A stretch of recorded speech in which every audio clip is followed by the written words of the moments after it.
The word Kriya is the Sanskrit word for action.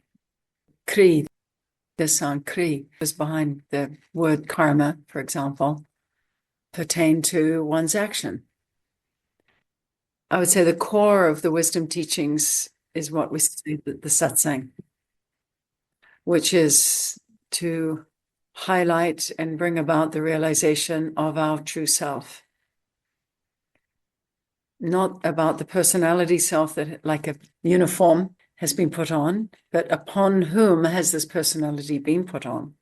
So knowledge of the self, sometimes described as the pure self, in terms of it not being ever diminished by anything that is laid on top of it or superimposed on it. This would be the core of the teachings, which is the knowledge of the self. In terms of paths of yoga, that is called Gyan Yoga, Gyaan. So Gyan Yoga is the path of knowledge, of wisdom. All other paths are to support this realization of our inner self. Dhyan Yoga, Dhyan, similar to Gyan. Dhyan is the practice of meditation, which is the practice to not only hear the knowledge and contemplate the knowledge and reflect upon and even discuss the knowledge, which would be Gyan Yoga, but Dhyan Yoga is the assimilation of that core teaching, that myself is ever pure, ever free, that unchanging reality that has never been made bound, never made into anything, despite the superimposition of the personality and the experiences and our history and our stories and our relations and our situations. So dhyan would be to really assimilate that by being still and having eyes closed, by not keeping on feeding the superimposition, the ego personality, not feeding it in terms of giving it meaning, giving it a reality. So that would be Dhyan Yoga, the path of meditation, often also described as Bhakti Yoga, a complete surrender to that knowledge, meaning acceptance. Surrender in this case would mean more acceptance. So Bhakti Yoga, Dhyan Yoga, Gyan Yoga.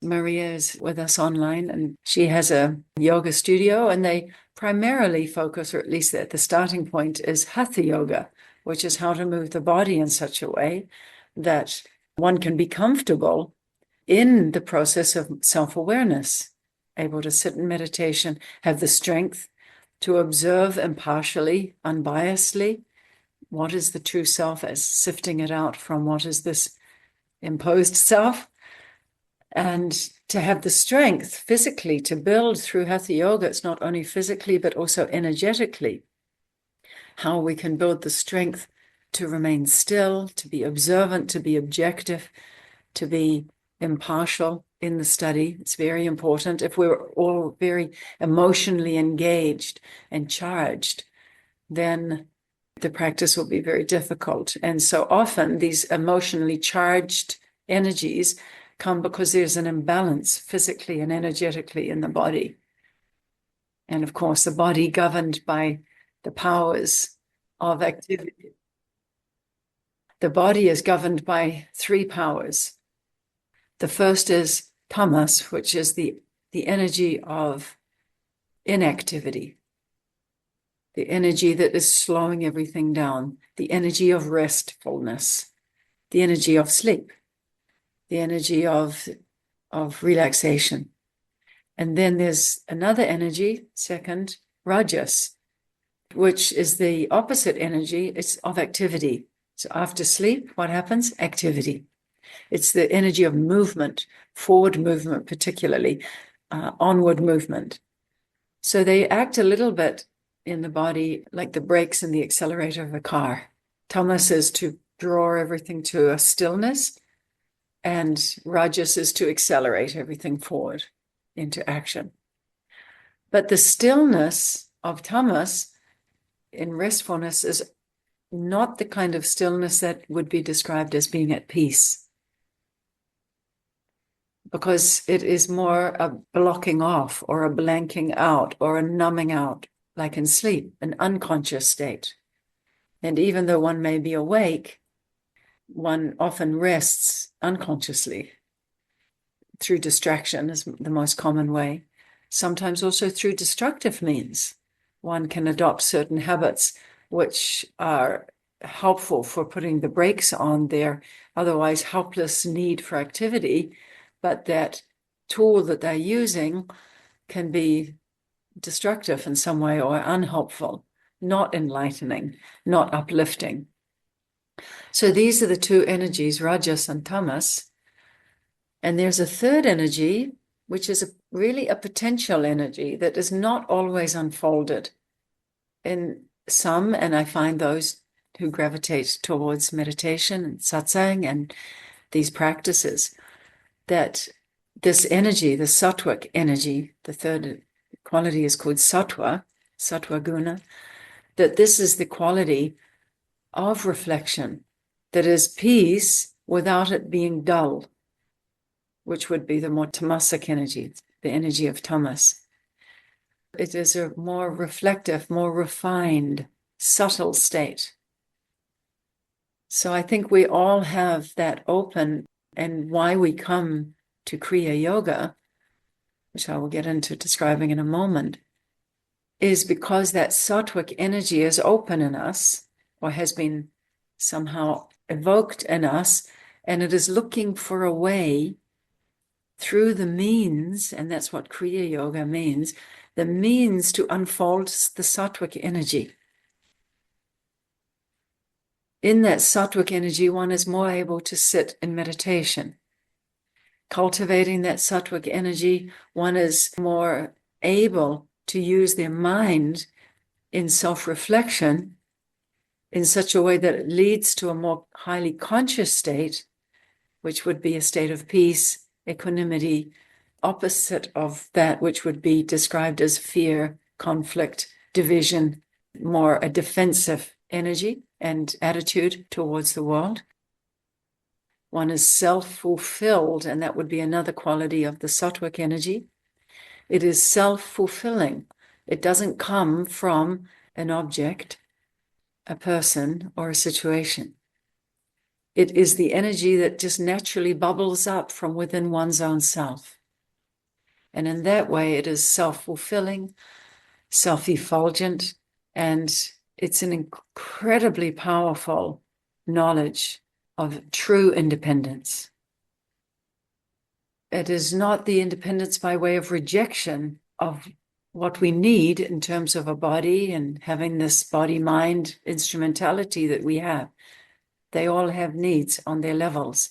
Of course, the body needs food and the body needs to move, and we are social beings. We need to be with people and see people, but we often overspill our need in those areas where they become unhealthy because we are looking for the need that no one and nothing and no activity can fulfill. It has to be tapped in the source of our own inner being. And really, that is the purpose of Kriya Yoga. What is Kriya Yoga? Kriya means the methods, the actions, the practices. How can we now use these practices that have been passed on generation upon generation for thousands of years through the enlightened vision that has seen how to master the energy in such a way that cultivates sattva, the refined, calm, centered energy, as Maria teaches in her yoga studio through her hatha yoga, and that would include also pranayam. The breathing techniques would be also under the umbrella of hatha yoga. That ha, the sun energy, ta, the moon energy, where these two energies, the heating energy and cooling energy, which would be translated what I said to you about the gunas, the rajas obviously being the heat energy, the active hot energy, and the cooling energy of the tamas, But the cooling is not the cooling with consciousness. It's that more dulling energy of the tamas. So if one is too cold, too inert, too sluggish, that's obviously not a state of health. If one is too active, too much in the heat creating system, and of course that very much translates in anxieties and fears and stress. That's all heat related energy. If these two energies, hatha, are not balanced, one cannot find stillness in meditation to unfold the knowledge of our true self, which is the ultimate aim of why we have come together and our purpose, really, in this incarnation. So how do we balance these two energies through Ida Pingala nadis? This is a very brief synopsis of the system of hatha, that these two energies are always in polarity, always crossing each other, and constantly in this realm of polarity. And that's in a state of health, that is a perfect balance. It never becomes static. The homeostatic system of our body, energetically, physically, emotionally, mentally, is always influenced in these two energies. It's when it becomes imbalanced and it's in an unhealthy way toppled only to one side, is dominating. So these practices are to balance these two energies so that, and this is where some people don't extend beyond here. They just think, I want to balance these two energies. And that is also very helpful, definitely. One goes to Maria's class, for example, and does a hatha yoga class. Maybe she does a few pranayam exercises with them, breathing exercises, and they come away feeling very balanced. That's fine, and that's all great. But as she has told me, she notices there are some people now that are interested to go further than that and develop a deeper knowledge of themselves that now really starts to translate into their lives in a way that they can bring about more self-awareness, which means less attachment to fears and worries and stresses in their lives, improves communication with their partners and with their family, because they're not playing in to this unhealthy imbalance of these two energies. So that would be now in the balancing of the two energies, hatha or Ida Pingala, cooling, heating. This would be now opens the center channel, and it's called the Sushumna channel. And this is what I focus on in Kriya Yoga. The Sushumna channel is, according to yogic science, I always refer to this because it is a deep tradition that has been tested time and time and time again, and it is a science. There is evidence in terms of, even I can say it for myself, evidence that this unfolds greater awareness, greater peace, and greater freedom in one's life. Absolutely, without a doubt. So it's definitely evidence-based science in terms of so many people are experiencing and have experienced for hundreds of years through all different changing geopolitical dynamics of the world, this tradition, wherever it is applied, because it is a kind of formula, will unfold higher consciousness, which then unfolds more peace, freedom, love, much more expanded sense of self, and liberation from the confined self that is completely covered from that inner joy, inner freedom, and true independence and power within oneself. So Kriya are the practices that balance these two energies, rajas and tamas, activity and dullness, to cultivate the Sushumna channel, the central channel. As I said, according to yogic science, that channel runs from the base of the spine, up in the center of the spine, to the crown of your head. This crown chakra, the seventh chakra, opens, and I think all of us, it's already open. And I think with all human beings, it's somewhat open. We are just fully opening this channel. And when the seventh chakra opens, it allows the revelation that there is no separation between I am body and I am self. No separation, therefore, no conflict. I have this body, I have a thinking mind, I have feelings, I have loved ones, relations, I have responsibilities. That does not disclude my ever-free, pure, conscious, existing self. But often we exclude the knowledge of my true self, and therefore this channel is not open to give the full understanding of myself, inclusive of the self, unchanging, ever-present, all-permeating, indestructible self. That is the highest revelation, called self-realization. That is accessible when this channel is open and the seventh chakra is completely open. Then the revelation is spontaneous, self-effulgent, self-realized. Kriya yoga is to practice the techniques.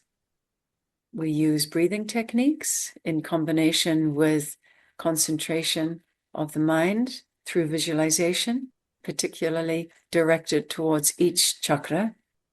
There are 7 main chakras in the body. We focus on those 7 chakras.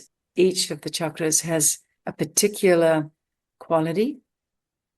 We will go into that maybe if you come again, because I've talked a lot already. Usually I don't talk this much, but because it's your first time, give you a little introduction as to what is Kriya yoga. Usually we go straight into the practices. But all of these people who are here are familiar with it already, our purpose of getting together. So at another time, I will talk about the different qualities of each chakra. But for now, we will do the Kriya, is the practice of combining the breath to be conscious, to be directed, with the mind, often used through images directed on the chakras.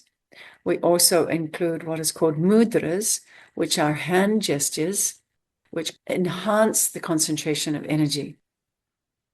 So today we'll focus on the breath and on the chakras.